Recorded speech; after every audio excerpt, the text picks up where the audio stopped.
Salam geng, Tok Cara di sini.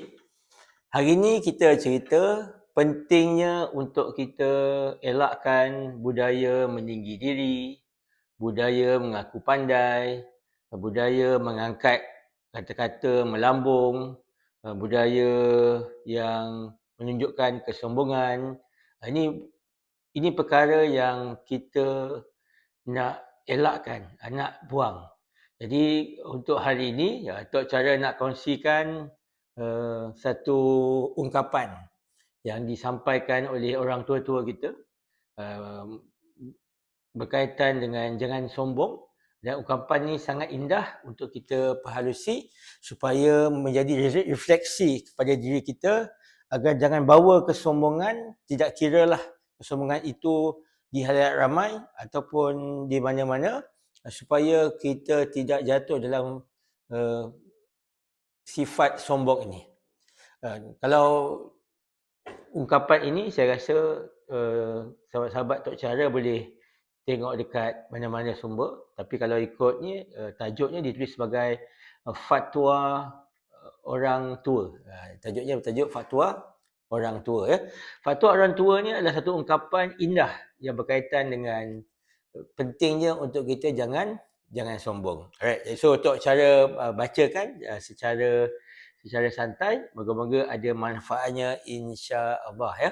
Dinamakan sebagai fatwa orang tua yang dinyanyikan oleh Orkes El Suraya sebenarnya ya. Ciptaan Prof H.A. Baki ya. Nama grup yang menyanyikan tu adalah Orkes El Suraya daripada Medan. Ya. Dengarkan sama-sama.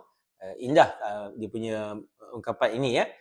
Bila diri ingin dikenang, semailah benih di tengah sawah. Bawalah ilmu padi di bendang, tambah berisi, tunduk ke bawah. Bila diri ingin terpandang, jauhi kata tinggi melambung.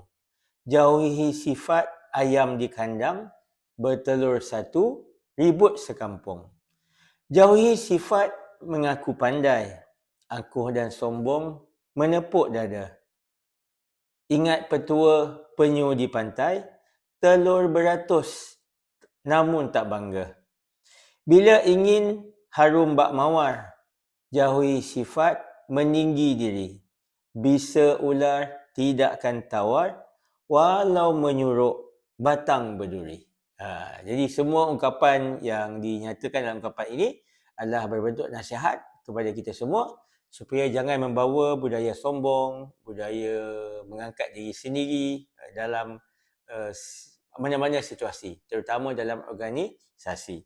Moga-moga dengan nasihat-nasihat daripada ungkapan yang indah ini memberikan manfaat kepada semua geng-geng Tok Cara yang sudi menonton video ini bersama-sama. Alright, itu sahaja untuk kali ini. Terima kasih banyak. Assalamualaikum warahmatullahi wabarakatuh. Bye-bye.